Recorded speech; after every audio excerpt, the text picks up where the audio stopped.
Where in the middle? Yeah, in the middle. Just in the middle of the map.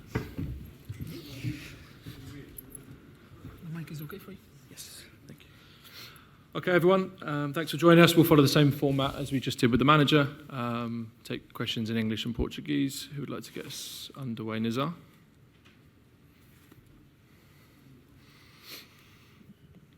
Hi Pedro, just wanted to ask you kind of played well against Brighton but didn't get the result, but I just wanted to sort of ask you how's the feeling around the club at the minute, and how tired are you as well, because you and a few of the players are playing a lot of minutes at the moment.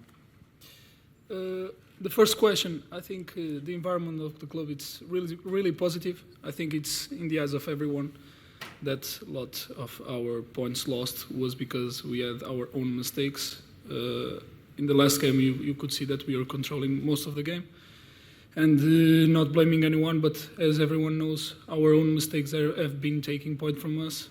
We know the quality that we have, we know the control that we have been having from the games, even Brentford, the way we were winning till the last minute, and we conceded a goal because our focus was not 100%. So the club is really positive, the players are really positive, and tomorrow we have an opportunity to show what we can do one more time, and we go with everything to win the game.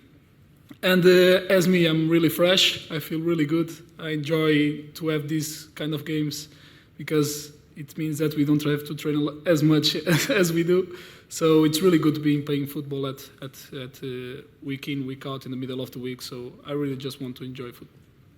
Simon? Hi Pedro, you set such a high bar as a team in the Club World Cup final against PSG. Do you feel you've reached that standard since then? And do you also feel that there's an extra target on your backs as Club World Cup champions?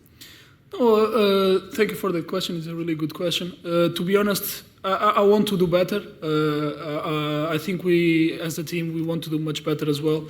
It's not about the target. I think it's the standards that we put, like you said, are really high. And I think we have been doing that. We have been playing well. We have been doing a lot of good stuff. And like I said before, it comes from our own mistakes. And that is what we have to improve. I think last season we showed what we can do. We showed in the World Cup what we can do. And this season is what we are going to do. We will show what we can do, and we will do great stuff, believe me. Hi Pedro, how are you? Good, and you? Yeah, very well. First of all, do you think that the lack of concentration in recent games is because you didn't have a summer off and you played in the Club World Cup? And secondly, what will it be like facing a legend, Portuguese legend, a Chelsea legend in Jose Mourinho tomorrow? So the first question, I think that is one of the points. Like I said, even on the last game, we had Reece out because of an injury. He was out for some seconds. And I don't know if it's lack of concentration of sometimes thinking the game, but the way that we concede the red card, it's an unbelievable way to conceding from the way that we were controlling the game. But like I said, we are not here to blame anyone. I think it's a thing that has to come from us as a team. We have to go to the game with more focus. And in the Premier League, in the Champions League, in these kind of competitions, you cannot rest 1 second, because in 1 second you concede, you give away presence, and you are dead to the game. So I think it's a thing that we had to learn. And the second question, of course, it's as a Portuguese, it will be like a pride to play against as a manager like Mourinho.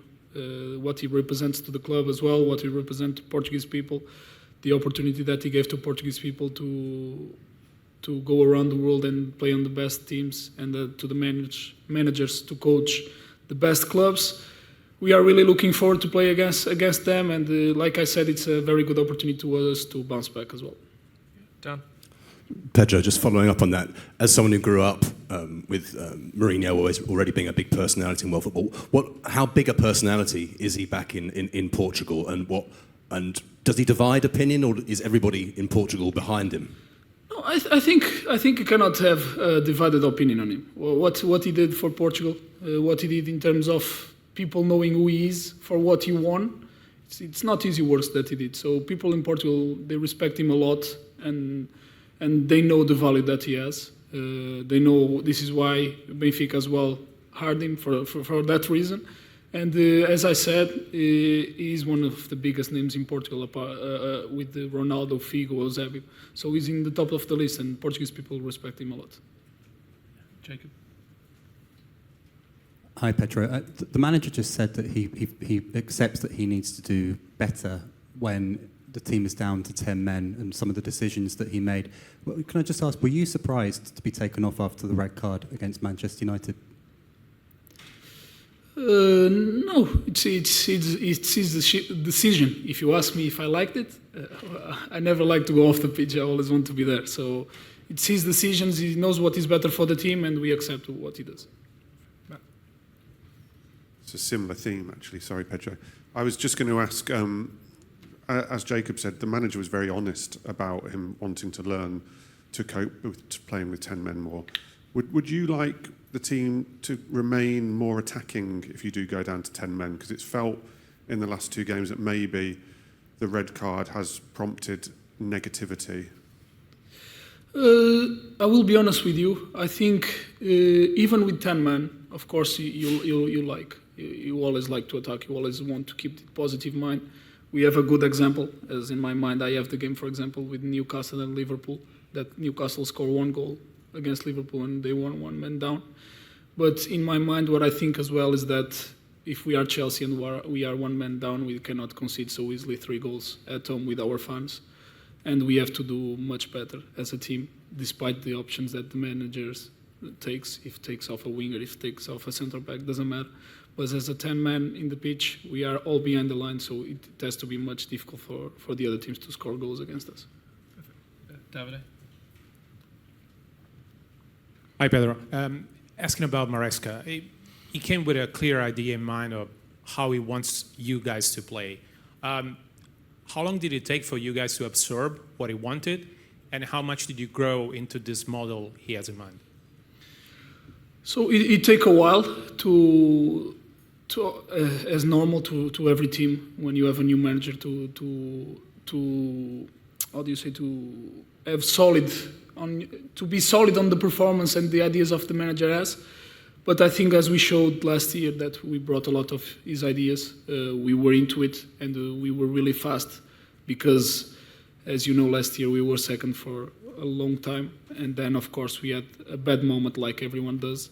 And like I was saying, I think we were really fast to get solid on his ideas, and we did a really good job, and we are doing that as well. It's like I said, it's just missing this key part of not making mistakes, and for sure the things will go back to us again. Gary? Hiya, thanks for your time. Hi. Surrounded obviously by managers holding Premier League trophies, 3 of Jose. He's obviously a legend here. The fans still love him, or most of them still love him. But Maresca and you guys have won a couple of big trophies already. The fans, though, don't seem to have warmed to the manager in the same way as previous trophy winners. Why is that, do you think? And is it disappointing, and what can you as players do about it? Sorry, I didn't understand. Can you repeat the question? Trophies all around the walls here, including obviously Jose, who's a legend coming back. The fans love him. Most of the fans love Jose. You've, as a team and management, won a couple of big trophies as well. There doesn't seem to be the love for Enzo Maresca as there is for, say, Jose Mourinho among the fans. Why is that, and what can you as a team do about it? Football is like that. In one day you are the best. If you lose, in the other day you are the worst. So when the manager won, he was the best in the world, and now he is losing, he is the worst in the world. And us as a players is the same. When we won the World Cup, we were the best, and now we are the worst. So Jose is part of the story of the club. He's not here to win or lose games, and Maresca is here to do his best, and he cannot do better than what he's doing, because it's not only him that is his fault. It's the players' fault as well. We are on the pitch. We have to take the blame as well. We have to do much better, and as a team, we have to focus on ourselves and learn from our mistakes to the next games do better. Okay, just in front here. Pedro, boa tarde. Henrique Mateus, da TV da CNN de Portugal. Pergunto-lhe se houve um efeito Mourinho na preparação do jogo do Chelsea pela história que ele tem no clube. E se me permite outra questão sobre o Enzo, ele saiu do Benfica aqui para o Chelsea. Se falou com ele sobre este reencontro e o que é que ele está a sentir neste momento? Não, quanto à preparação do Benfica, do Mr. José Mourinho, sinceramente ainda vamos falar hoje. O Mr. costuma falar de 2 dias e às vezes no dia antes do jogo ainda não temos muito essa preparação. E quanto ao Enzo, já tínhamos falado sobre o Benfica no Mundial de Clubes, porque tivemos a felicidade de defrontá-los e foi um jogo muito emocionante, porque o jogo teve parado não sei quanto tempo também devido às condições climáticas, e como o Enzo diz, é sempre um clube muito difícil de defrontar, é um dos melhores clubes do mundo, temos que ser sinceros. O Benfica está sempre sendo nestas competições, todas as pessoas que estão na estrutura do Benfica percebem muito bem este tipo de competições e o que se tem que fazer, mas nós também estamos num grande clube, num dos melhores clubes do mundo também, e estamos cientes do que temos que fazer, temos que estar focados em nós próprios e preparados para jogar contra uma grande equipa e esperemos trazer os 3 pontos.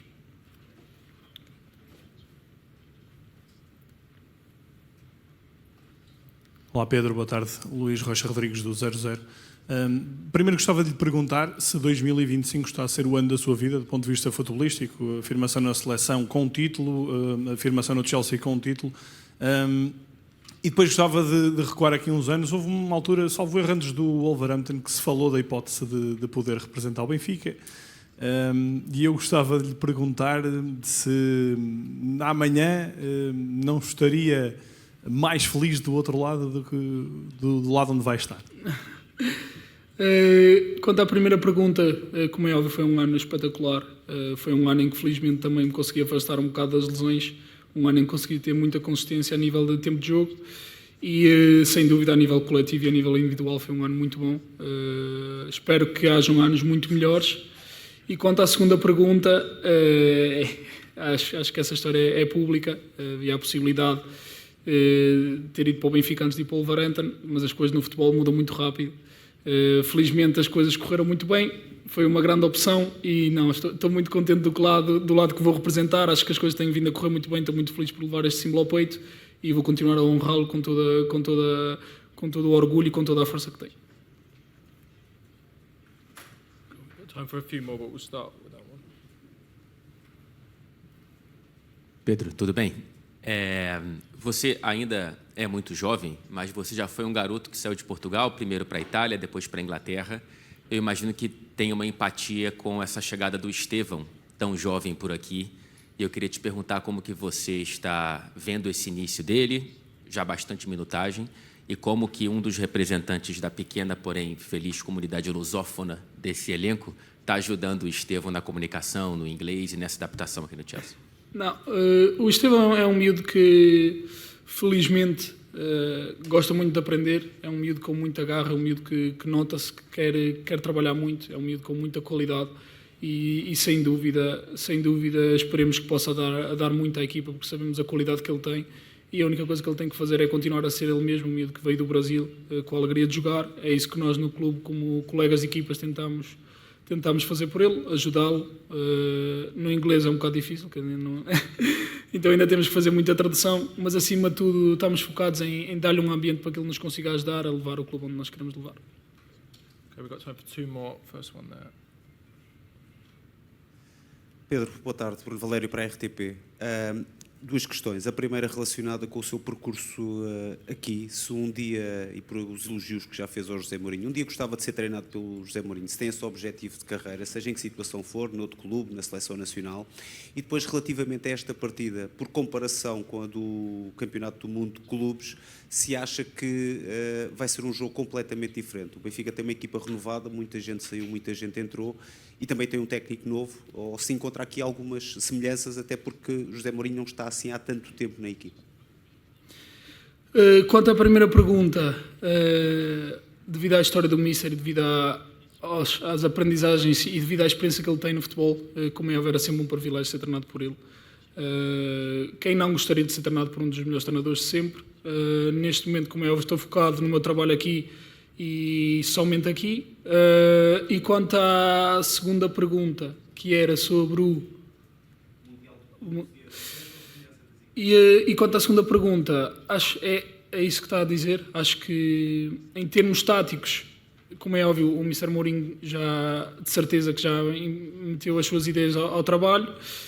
Enquanto jogadores também mudou muito, por isso estamos à espera de um Benfica diferente, um Benfica com ideias diferentes, mas acima de tudo sempre com a mesma vontade de ganhar, e isso é o mais importante. Sabemos o que o Benfica é capaz de fazer, mas tal como eu disse também anteriormente, estamos focados somente no nosso trabalho, na nossa maneira de jogar e cientes de que também queremos muito esta vitória. Okay, final one, back in English here with Ben. Hi, Pedro. Just coming back to the red cards, if I may. Historically, Chelsea have always had player leaders like Lampard, Terry, Silva. Now, when you have a number of red cards, can you give an insight into who's leading in the dressing room to try and restore order, and what kind of conversations are taking place, not between manager and player, but between players and players? The conversation has been made by all of us, to be honest. The leaders, we have always our captain, Reece, and he already has made himself clear. Of course, I will not have the same. I will not tell everything that we talk about, but as I said before, we are aware of what we are capable of doing and what we have done till now. And I think it's on the eyes of everyone. Like I said, the games that we had before, we really controlled the games. These mistakes came from our own focus, like I said before. And what we have to do is try to reduce these mistakes and be more aware of it, because with that we lose a lot of points and a lot of matches, like it happened in the recent times, that the 5 losses that we had lately, 4 of them was with 4 red cards.